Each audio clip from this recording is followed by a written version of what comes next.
When it comes to Silksong, I have seen lots of discussions on the Steam forums or on the Discord where people are comparing the two games and different aspects of it.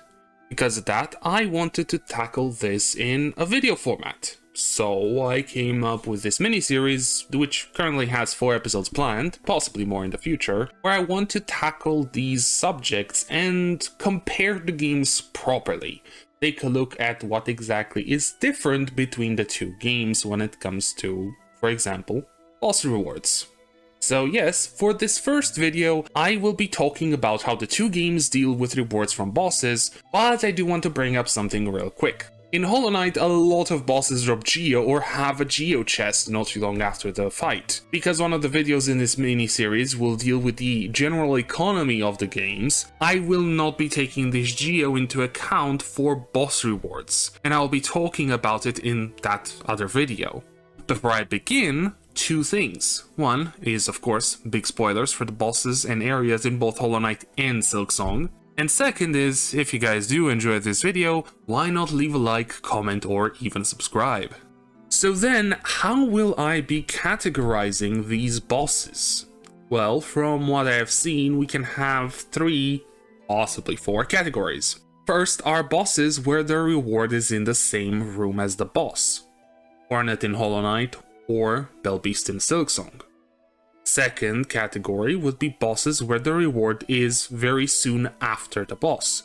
The next room or a couple of rooms away, but not too far. But you can only get to those areas by beating the boss. False Knight in Hollow Knight and Sister Splinter in Silksong. Third are bosses where the only reward is the ability to progress further into an area.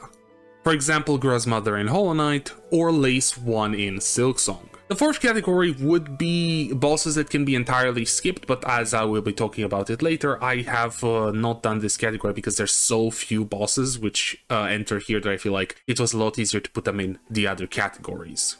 So now that the categories have been established, it's time to go through the bosses of the two games. I will go over each one quickly unless there's something specific to discuss about the reason why I put them in a category instead of another, because there are a couple that might fit in multiple categories or need some explanation. Let's begin with Hollow Knight and its bosses, but I do want to mention that I will not be taking in consideration the bosses that are exclusive to Godhome. Those bosses don't have any form of reward and would all fit into the third category anyway, as the only thing they do is they stop you from going further into the Pantheons, and that's it. For the Vengefly King, it's quite funny that the first boss in Pantheon order, because that's what I'm going to be taking the Hollow Knight ones, is actually one where I need to talk about it a bit more. The reason is that this boss is entirely skippable, and I don't mean in the same way you can skip some bosses in Silksong like Morwing. This one you can just entirely go past and never even interact with it. Still, because it does lock you out of the Zote quest, I will put it in category 2. Because it technically has a reward, and it is way further into the game. I didn't make a 4th category, as I said, for fully skippable bosses, because there's only a handful of them, and I don't think there was good enough of a reason to make a 4th category, just to put 2 bosses there. Grozmother will go into category 3, as the only thing unlocked is the small area after it, alongside the entrance to Blue Lake. False Knight is another where I want to give an argument why it's in category 2 rather than 1. The reason is that in its own room it drops the city crest. That is entirely true. But what does it even do? It allows you to go into City of Tears a bit later, but there could have easily been no reward for the boss, and the way into City of Tears would have been open anyways without the city crest. With hindsight, no matter which category the False Knight would be, the end result of the video would still be the same. Also, it's category 2 because of the first spell that you get right in the room after it. Massive Moss Charger is another skippable boss with no reward, will go into category 3 because of it. Hornet 1 is category 1 because of the Mothwing Cloak. Gorb and all the other Dream bosses, so the Dream Warriors and the second version of False Knight, etc, will all go into category 1 as they all drop Essence. And since Essence is used to get upgrades from the Seer, I will count them as rewards. Young Defender is category 1 because of the Defender crest. Soul Warrior, on the other hand, is weird because there's 2 of them. One guards the way into Soul Sanctum, so it's category 3, and that's it. And 1 is in the same room as the Shade Soul, so it would be category 1. I will be putting 1 in each category, of course, because there's 2, and they have different the rewards. Molek is category 1 because of the Mask Shard. Both Crystal Guardians have a reward in the same room, a bench for the first and a charm for the second. Soulmaster gives you Desolate Dive. With the Oblobble, it is a bit weird, but you do get a reward from the room because of the trial, so I will be counting it as category 1. Mantis Lords will go into category 2 because of the treasure room that unlocks after the battle. It has a charm alongside the initial Geo, so it would count as a reward. Lookmom gives you a charm. Broken Vessel is category 2, as you need to go through a couple rooms before you get to the double jump. Hive Knight protects a charm that's in the same room, so category 1. The Grub Map is in the same room as the Collector. God Tamer would be the same as the Oblobbles, because there is a room reward after clearing the trial. Shopmaster Grim gives you a Charm Notch. Watcher Knights unlocks the way to get to Lurien, but because of the Hallownest Seal in the room, I will be counting it as category 1. The reason is that while I don't count Geo, I will be counting collectibles. Umu unlocks the way to Monomon, which is in the same room as the boss, but there is no actual reward, as getting the Dream World count as the ability to progress the game. For Nosk, the ore given to the player is in the same room as the boss. Hornet 2 has a reward that is after the room with the fight. Traitor Lord guards the way to White Lady, and that's about it. While Nightmare King Grim is a dream boss, he doesn't drop essence. Instead, you get the final upgrade to the charm after defeating him, which would place the boss in category 1. Finally, the Hollow Knight and the Radiance both enter category 3 for the same reason as Umu. There's no reward for defeating them other than progression in the case of the Hollow Knight, who allows you to fight Radiance, and after that boss you only get the ending with no other post-game rewards given. So then, what is the final count for Hollow Knight? There are 27 bosses that have a reward given to the player directly, or is in the same room. 6 bosses have the reward a room or more after the fight itself, and 6 bosses can either be fully skipped, or have no proper reward given to them. Again, bosses do drop Geo or have a Geo chest after them, but I don't count those because I want to talk about Geo in a future video. I did this part before doing the Silksong count, and honestly at first glance I can easily see that most people are right and bosses in Silksong don't have many rewards after them, with most just unlocking the way forward. It is also so interesting, but somewhat expected, that the final boss of the game doesn't have a reward, though this depends on how much post-game there is. The Hollow Knight doesn't really open up anything post-game other than the fight with the Radiance, but if you get everything set up prior to fighting the Hollow Knight for the first time, you can also just do the Radiance at the same time. I would also say that the number gets increased quite a bit because of the Dream Bosses. Who knows what they would or wouldn't give as rewards if Essence wasn't a thing. Now let's move on to Silksong bosses. For this I will be using the wiki page on what are considered bosses, hopefully that is entirely and fully updated. Bellbeast gives 2 rewards, which are the Silk Heart and the ability to fast travel. Fourth Chorus doesn't have a reward tied to it, and the only thing it does is it stops you from going back into the Farfields. For the Great Conchflies I will count as category 2 because it gives you access to the area where the Pinstress is, and that does give you a new ability. Lace 1 is there just to block you from going into the Farfields. Last Judge allows you to go into the Citadel, so again blocking progression. Morwing technically gives a reward if you fight it on the second encounter, if you skip it initially by doing the Flee method. But I would say the average player would fight the first version, the one that all it does is it guards Bellheart, so I will be counting it as category 3. Moss Mother is another situation where there are multiple fights. First one is category 3 as it only guards the way forward into Bell Bottom, while the double Moss Mother fight in the Weave Nest gives you the Weave Light in the same room as the fight, so it would be category 1. Phantom gives you an ability, the ability to parry at the end of the fight. Savage Beastfly gives you the Beast Crest for the first one you fight, so this goes in category 1, while the second fight gives you a reward, but it is tied to the Wish system, so you will need to return to Bellheart for that. This would place the second fight in category 2. Sister Splinter is category 2 as well, because there is room with parkour before the Cling Grip. Skull Tyrant is just like the second Beastfly fight, as it gives a quest item.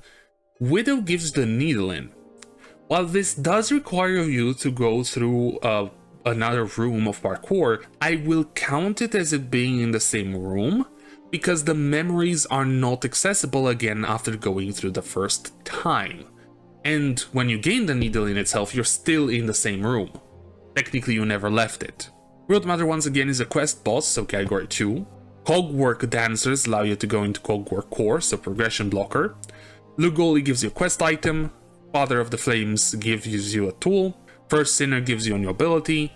The Four Brothers allow you to get to the Diving Bell, so progression blocker. Garmin and Chakra are an interesting case because while both fights are optional, if you defeat Garmin and Zaza, you do get their help in the High Holes Gauntlet. I would say this would count as a category 2 entry because their help is, well, really good. While Chakra can also help there, it has to do with her quest rather than the fight, so she will stay in category 3. Grandmother Silk, like her counterpart from Hollow Knight, will be in category 3, though here it is interesting that she does gatekeep Act 3, so unlike the Hollow Knight, you do have quite a bit of post-game. For Grohl, it is a bit weird as the Seeker Soul that he guards is technically in the next room, as you have to go through a loading zone to get it. Thus, I will be putting Grohl in category 2. Blaze 2 does have a reward with another Silk Heart. Raging Conchfly has the Conch Cutter behind it, but it is a few rooms after. Second Sentinel gives you the reverse bind right after the fight. Summon Savior does have a reward, but it's given by Z after returning to them. The Unraveled gives you yet another Silk Heart. Trobio gives you a mirror for both fights, and it does happen in the same room. Voltworm gives you a tool in the same room. After Bell Eater, you do get the Beastling Call ability. Now, for the 4 heart bosses, I will be placing all of them in category 1 because any of the hearts can become a memento to be placed in the Bell Home. Alongside the fact that, you still get all 4 hearts in your inventory. Now, they are quest items, and you could say that 3 of them would count as a quest item to get the Everbloom as the reward, but while normally you can only get 1 per playthrough, you can do multiple playthroughs. All of them have the capability to becoming a memento, so I will all be counting them in category 1. From the Crowfather, you get the Crowbell and a memento. Gur is another quest boss. Lost Garmon gives you a memento. Palestag gatekeeps the Clover Dancers, so it's a category 3 fight. Pinstress gives you a tool. Zango has literally nothing. Set only gives you access to another boss. Watcher at the Edge gives you a memento. And finally, Lost Lace is another case of ending boss, so category 3 for her. And so the final count for Silksong is 23 category 1, 12 in category 2, and 13 in category 3. This was honestly not that surprising, as even during my own playthrough it felt like there were less rewards. But looking at the numbers, I think that was because of the lack of monetary rewards mostly. One boss in category 2 is Steel Soul exclusive, so not too sure if I should keep it in. It is interesting though that a lot of category 2 bosses are needed for quests. The memento rewards, while not being something that changes gameplay, I feel like should still count, as they are rewarded upon defeating bosses, and they do appear in the Bell Home as decorations. In the end, how do the numbers compare? Well, Silksong does have more bosses in total versus Hollow Knight, where there were 39 bosses counted without taking into consideration the pantheon of exclusive bosses. Honestly, if I had used them too, they would all enter into category 3 and double the amount there. While for Silksong, there were 48 bosses that were counted, with 2 that were on the tier list but not on the wiki, so I did not add them here. It is interesting to see that even though Silksong has more bosses, it still has less in category 1, where Silksong has 23 while Hollow Knight has 26. This does indeed show that there are less bosses that give rewards in the same room as the fight itself, but because of category 2, Silksong does come back a bit. If we count the rewards outside of the boss room, Hollow Knight is a total of 32 versus Silksong with 35. I would say that this would bring the 2 games as being equal when it comes to rewards, but the biggest difference is in bosses that don't give anything or are there just as roadblocks, which Silksong has double compared to Hollow Knight. Even worse is that Hollow Knight has 3 bosses that are entirely optional there. One that is tied to progression and 2 end bosses, while Silksong has a whopping 9 bosses that are tied to progression alongside the 2 end bosses. In the end, that makes Silksong feel worse than Hollow Knight because around half of its bosses that are tied to progression through the game don't actually give you a reward of any kind. While the numbers are close to each other, the feeling is worse because of what bosses end in each category.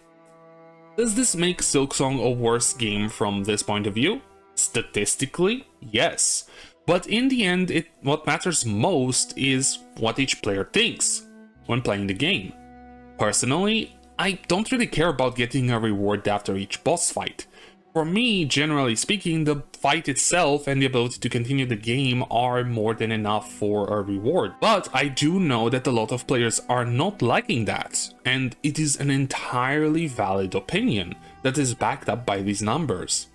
If Silksong had some rosaries after the bosses that would make sense to have rosaries on them, then it would make this as obvious as 6 of the bosses from category 3 would gain a reward that would make things a bit more balanced, while making it so that only 5 progression bosses would remain in category 3.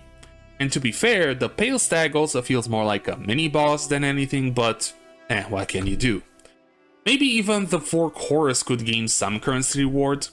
Another thing is making the other bosses drop shell shards so that everyone has some form of reward after their fight, either rosaries or shell shards.